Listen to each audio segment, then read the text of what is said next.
mlčeli, teď se šeptá jen v knihovnách. Parlament šel pod zeme a čeština zase jen do kostela. Bach píše řádky beze slov, ale slyšíš v nich železo. Je ticho, nemír, jen pořádek bez dechu. Všude ticho, ticho z úřadu. Každý výkřik schválený, každý plakát cenzurovaný. Všude ticho a za ním šedá síť, kde nejsou hrdinové, jen úředníci.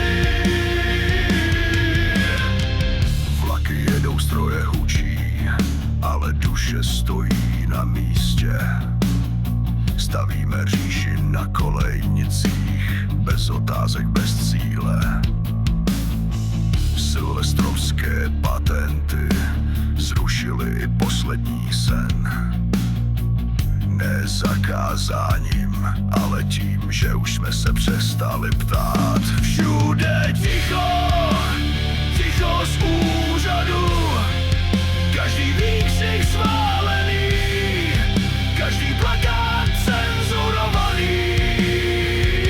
Všude ticho a za ním šedá síť, ale pod ní klíčí otázka, kdy znovu zahořím. Svoboda nezmizela, jen spí pod vrstvou hluku.